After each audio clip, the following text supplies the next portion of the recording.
आज का जो क्वेश्चन होने वाला है this is the most important question जो सबसे ज्यादा रिपीटेड है, चाहे वो फिजिक्स हो चाहे केमिस्ट्री हो, उसके पार्टिकल्स उसका जो कॉन्सेप्ट होता है वो वही होता है। वेरी वेरी इंपॉर्टेंट, ये तुम्हें नहीं पता हो तो जान लो, ये वेरी वेरी इंपॉर्टेंट है। तो व्हाट्सएप में इस समय पे टाइप कर रहे होगे ना, उससे कम ही लगेगा टाइम और तुम्हारा यहाँ पे हो जाएगा जी।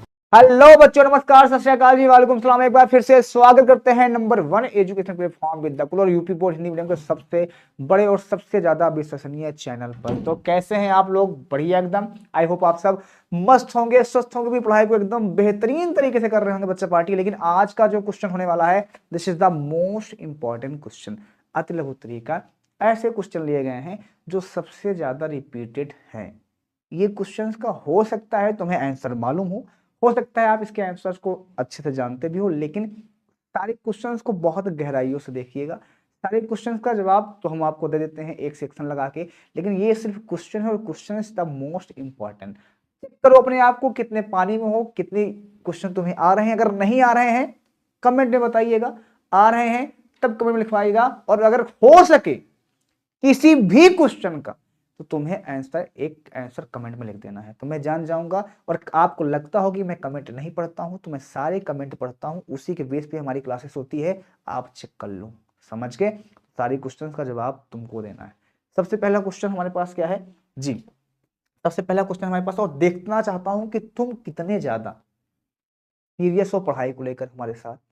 हम तो पढ़ा रहे हैं, तुम पढ़ रहे हो या नहीं पढ़ रहे हो ये मैटर करता है, और देखना चाहते हैं कि तुम कितना ज्यादा चीजों को लेकर आगे टॉपर की लिस्ट में हो या नहीं हो। चलो जी, सबसे पहले हमारे पास है प्रतिप्राशन का उदाहरण से स्पष्ट कीजिए। ये इजी है, ये बिलियन चैप्टर का क्वेश्चन है, नहीं पता है तो जान लो भैया। ये बिलियन चैप्टर का क्वेश्चन है। किस चैप्टर का है जी? बिलियन चैप्टर क्वेश्चन है, बिलियन चैप्टर का क्वेश्चन है। उसके बाद बेंजल्डिहाइड के नाइट्रिक में प्रयुक्त इलेक्ट्रोफाइल का नाम और सूत्र लिखिए। एक डाइसैकेराइड का नाम तथा अणुसूत्र लिखिए। क्वेश्चन, ये क्वेश्चन किसका है जी? जैव अणु का है। नहीं पता है मैं बता देता हूँ। देखो ये नीचे वाला, ये जैव अणु का है। कहाँ का है जी? जैव अणु का है। ये वाला क्वेश्चन एल्डिहाइड कीटोन वाले चैप्टर का है। एल्डिहाइड कीटोन वाले चैप्टर का है, कीटोन और कार्बोक्सिल वाले चैप्टर का है। ठीक है जी। ये क्वेश्चन उपसह संयोजी यौगिक का ही है, नाम ही दिख रहा है उसमें। देखो उपसह संयोजी यौगिक का है, देख लो ना चैप्टर में तुम्हें कितना पता है या नहीं पता है, हमें जरूर बताना। कितने क्वेश्चन तुम्हें पता है हमें जरूर बताना। ठीक है जी।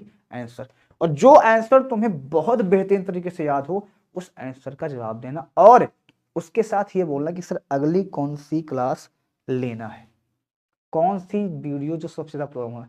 सारे लोग कमेंट करोगे, जो लोग जितना ज्यादा कमेंट करेंगे, जितने पॉइंट पे ज्यादा होंगे, जिसके पॉइंट ज्यादा होंगे, वो क्लास हम लेकर चले जाएंगे आपके लिए, और हम तो हमेशा आपके लिए है ही जी। ठीक है जी। चलो जी, आगे हमारे पास क्या है जी? ये भी उपसह संयोजी यौगिक का ही है। ठीक है, चलो जी, प्रथम कोड की अपने लिए ये रासायनिक बलगतिकी का है। रासायनिक बलगतिकी है जी, रासायनिक बलगतिकी चैप्टर का है। रासायनिक बलगतिकी बहुत इंपॉर्टेंट है जी, बहुत बलगतिकी। ठीक है जी। ठीक है, अगला ये उपसह संयोजी का ही है। उपसह संयोजी यौगिक का ही है, ये दिमाग के अंदर डाल लो। ये उपसह संयोजी यौगिक का ही क्वेश्चन है। ठीक है जी। ठीक है, ये हमारे पास है भारानुसार। न्यूमेरिकल में 30% दे सकता है, हो सकता है इसको 30% को छोड़ के हो सकता है यहाँ पे 40% दिया हो सकता है 60% दिया हो सकता है 80% दिया हो सकता है 90% दिया गया हो। सवाल के बेसिस सेम होते हैं, डिजिट चेंज होती है बस, चाहे वो फिजिक्स हो चाहे केमिस्ट्री हो, उसके पार्टिकल्स उसका जो कॉन्सेप्ट होता है वो वही होता है जी। इस बात का हमेशा ध्यान देना।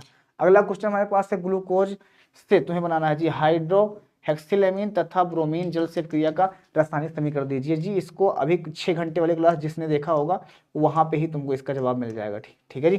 ठीक है, ये जैव अणु चैप्टर का क्वेश्चन है। नेट समीकरण दीजिए। ये रासायनिक बलगतिकी है, रासायनिक बलगतिकी का है, रासायनिक बलगतिकी चैप्टर का है, रासायनिक बलगतिकी का है।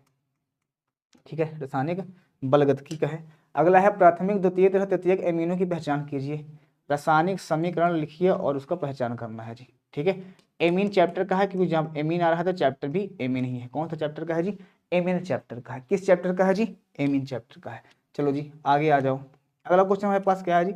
डीएनए और आरएनए में अंतर बताइए। This is the very very important, very very important. ये तुम्हें नहीं पता हो तो जान लो, ये वेरी वेरी इंपॉर्टेंट है। डीएनए और आरएनए, डीएनए और RNA। ठीक है जी, ठीक है। अगला क्वेश्चन है अक्रिया के औसत तथा ताक्षिक वेग को समझाइए। रासायनिक बलगतिकी चैप्टर का है ये, रासायनिक बलगतिकी चैप्टर का, बलगतिकी चैप्टर का है, रासायनिक बलगतिकी चैप्टर का। ठीक है जी, आगे आओ। एमिनो अम्ल तथा न्यूक्लिक निर्माण की संरचना लिखिए जी। प्रोटीन, कार्बोहाइड्रेट, ये हमारे पास जी जैव अणु चैप्टर का है, इंपॉर्टेंट है बहुत ज़्यादा, जैव अणु का है, इंपॉर्टेंट है ये भी बहुत ज़्यादा। ठीक है भाई जी, आगे बढ़ा जाए। जी सर, संक्रमण धातुओं की परमाणु त्रिज्याएं किसी श्रेणी में किस प्रकार की परिवर्तित होती हैं जी? आकार के आधार पर। इसका आंसर देखो, ये डी और एफ ब्लॉक चैप्टर का क्वेश्चन है, डी और एफ ब्लॉक चैप्टर का क्वेश्चन है। जिसको नहीं पता है ये दिमाग के अंदर डाल लो। ठीक है जी, जिसको नहीं पता है उसका आंसर। और जो अगर तुम आंसर दे सक रहे हो तो तुम बिल्कुल अपने बॉडी पे कमेंट करिएगा। जितना तुम व्हाट्सएप में इस समय पे टाइप कर रहे होगे ना, उससे कम ही लगेगा टाइम और तुम्हारा यहाँ पे हो जाएगा जी क्वेश्चन। इस बात का आप ध्यान दीजिए जी। अगला क्वेश्चन हमारे पास है, संक्रमण धातुओं के आयन प्रायः अनुचुंबकीय होता है क्यों? ये भी सिर्फ डी और एफ ब्लॉक का है, डी और एफ ब्लॉक का है, डी और एफ ब्लॉक का है, डी और एफ ब्लॉक का है। ठीक है जी, ठीक है। अगला क्वेश्चन हमारे पास क्या है जी? अगला है संक्रमण धातुएं विभिन्न आक्सीकरण। देखो ये क्वेश्चन पूछने का तरीका है, इसका जवाब सारे बच्चे दे सकते हैं, हमारे सारे बच्चे दे सकते हैं जो हमसे शुरुआत से पढ़ रहे हैं। कि नहीं पढ़ सकते? नहीं दे सकते, नहीं दे सकते? बताओ कमेंट में करके बताना कि इसका जवाब तुम दे सकते हो नहीं दे सकते हो। कौन सा क्वेश्चन है? कोई भी क्वेश्चन हो, मान लो यहाँ पे हैशटैग हमने लगा दिया, हैशटैग मान लो हमने लगा दिया 10, तो 10वें क्वेश्चन का जवाब तुम दे सकते हो नहीं दे सकते? तो ये कमेंट में बता देना, ये कमेंट में बताना कि 10वें क्वेश्चन का जवाब तुम दे सकते हो या नहीं दे सकते हो, या इसका जवाब तुम्हें पता है नहीं पता है, जल्दी से बोल देना। ठीक है जी, चलो बहुत बढ़िया। आगे बढ़ूं मैं, आगे रासायनिक समीकरण देते हुए सिद्ध कीजिए ग्लूकोज के अणु में 5 OH समूह होते हैं CHO। देखो ये जैव अणु का ही है, ये जैव अणु चैप्टर का ही क्वेश्चन है। कहाँ का? जैव अणु का ही है। कहाँ का है जी? जैव अणु का ही है। ठीक है जी, ठीक है। मोलल उन्नयन स्थिरांक और मोलल उन्नयन स्थिरांक में अंतर बताइए। ठीक है जी, मोलल उन्नयन स्थिरांक और मोलल उन्नयन स्थिरांक में अंतर नहीं, मोलल अवनमन स्थिरांक हो सकता है। हाँ जी, यहाँ पे गलत हो जाएगा है, अवनमन हो सकता है, अवनमन, अवनमन क्या है जी? ये अवनमन है। क्या है जी? ये अवनमन में स्थिरांक। ठीक है जी, अवनमन हो गया। ठीक है जी, इसके सूत्र निकालने के तो तुमको पता होना चाहिए, एक डेल्टा टी भी होता है, एक डेल्टा के भी होता है, एक डेल्टा टी भी होता है और एक डेल्टा जी TF होता है। दोनों में क्या आता है? एक में के भी आता है और एक में क्या आता है जी? KF आता है। अब दोनों के सूत्र के हिसाब से इनको मैनेज कर लो जी। दोनों में मोल अलता ही होता है, दोनों में मोल अलता ही होता है, दोनों में मोल अलता ही होता है। अगर इसके आंसर तुम्हें नहीं आ रहे हैं कमेंट कर देना, इसके आंसर हम तुमको बता देंगे जी। ठीक है, नेक्स्ट क्लास में गैब्रियल थैलामाइड संश्लेषण पर संक्षिप्त टिप्पणी लिखिए। ये तुम्हारा चैप्टर एमीन का है। किस चैप्टर का है? एमीन का है। किसका है जी? एमीन का है। ठीक है जी, हाँ। कार्बोहाइड्रेट के डी तथा जैव अणु का है। कहाँ का है जी? ये जैव अणु चैप्टर है, जैव अणु का है। कहाँ का है जी? जैव अणु का है। फिर हमारे पास क्या है जी? ग्लूकोज के जल में बने विलयन की सांद्रता, विलयन चैप्टर की है। 5 नंबर में क्वेश्चन पूछा गया है, या 2 नंबर में भी आता है। विलयन चैप्टर का है और इसमें सारी चीजें तुम्हें पता होना चाहिए। ठीक है जी, इतने सारे तुम्हारे पास क्वेश्चन हो गए। और क्वेश्चन अभी है, पाइलोसाइड में पोटेशियम परमैंगनेट बनाने की विधि का वर्णन कीजिए।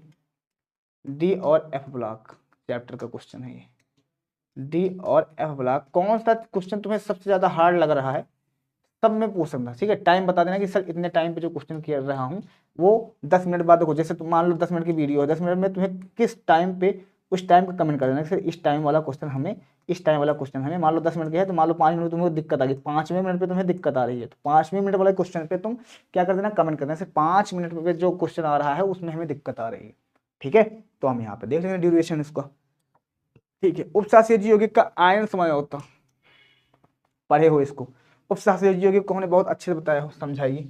और बंध नहीं समझता, आयन मतलब वही आयनाइजेशन वाला और लिंकेज वाला, आयनाइजेशन वाला और लिंकेज वाला, और क्या जी? लिंकेज वाला। यही दोनों तो हैं, लिंकेज वाला और आयनाइजेशन वाला, यही दोनों है कि नहीं है जी? दोनों यही हैं, इसके अलावा और कोई नहीं हो सकता है। ठीक है जी, आगे बढ़ा जाए जी। हैलोकेन में एक अणुनाभिक किया SN1, this is the important. ठीक है जी, ठीक है। फिर हमारे पास इतने ही क्वेश्चन हैं। इन सारे क्वेश्चन को तुम्हें पता होना चाहिए, इन सारे क्वेश्चन के बारे में तुम्हें नॉलेज होना चाहिए जी। अगर तुम्हें नॉलेज है, पता है, तो इसको कमेंट में बताइएगा। और किस क्वेश्चन का जवाब तुम्हें नहीं आ रहा था तो ड्यूरेशन के हिसाब से टाइम में टाइम डाल दीजिएगा। टाइम के सर इस टाइम पे जो क्वेश्चन आपने बताया था वो हमें नहीं आया था, हम उसको देख लेंगे। ठीक है जी, चलो फिर मिलते हैं नेक्स्ट क्लास में। तब तक के लिए bye bye, take care, love you बहुत ज्यादा।